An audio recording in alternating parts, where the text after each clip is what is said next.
जब से अकेले रहने लगी हूँ ना, मेरे टीयर टैंक्स इतने सेंसिटिव हो गए हैं कि मैं किसी भी दुनिया की किसी भी चीज़ पे रो सकती हूँ। कुछ कुछ भी मेरे को दिखा दो, मैं आँसू बहने लग जाएँगे। इतना सब इमोशनल है वो, मैं रो दूँगी। लेकिन मेरे को वो टाइम याद आ गया जब मैं सेकंड टाइम इंडिया से आ रही थी लंदन, और मुझे इतना बुरा लग रहा था क्योंकि फर्स्ट टाइम पे I was very excited, second time पे मुझे पता था what is waiting for me here. तो मुझे इतना रोना आ रहा था, but I can not do anything about it. मैं एयरपोर्ट से भाग के वापस से जा नहीं सकती थी किसी के पास।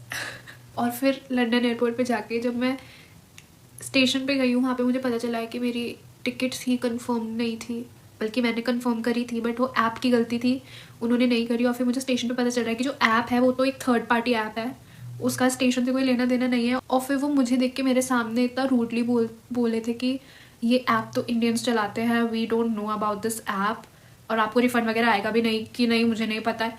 वो मेरे से ऐसे बात कर रहे थे लिटरली। कोई इंसान जो अभी इतना ट्रैवल करके आया, तुम्हें उसके चेहरे पे दिख रहा है उसके साथ इतना सारा लगेज है जो कुछ 30 किलो का है, and you talking to a girl like that. Anyways, बहुत ज़्यादा रूड इंटरेक्शंस हुए हैं मेरे यहाँ पे। मैं कहाँ की बात कहाँ ले आई, बट यहाँ मुझे इस बात पे रोना आ रहा था अभी।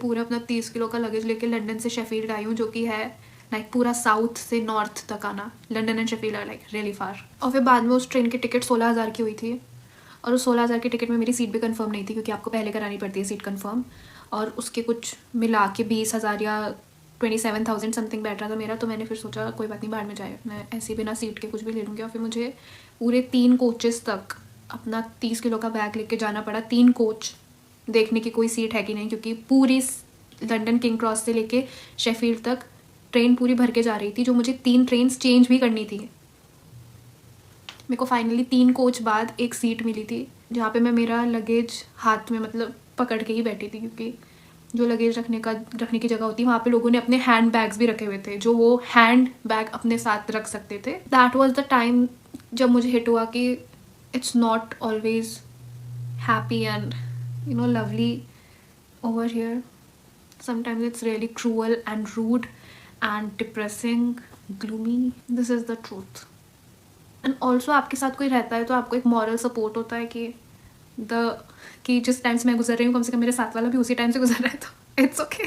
खराब टाइम चल रहा है तो दोनों का चल रहा है। सुबह 4 बजे मैं एयरपोर्ट पहुँच गई थी, दिल्ली एयरपोर्ट। और फिर मैं रात को, इंडिया के टाइम पे बता रही हूँ, रात को 2:30 बजे यहाँ पे पहुँची हूँ शेफील्ड।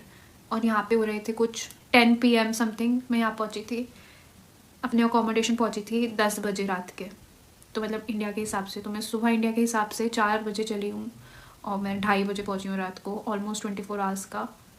और मैं जगी हुई थी। फ्लाइट में मुझे नहीं पता लोग सो कैसे जाते हैं, मैं तो नहीं सो पाती। मैंने उस दिन 3.5 मूवी कंप्लीट करी थी। मैंने एक मूवी आधी भी देखी थी जो आज तक मैंने नहीं देखी।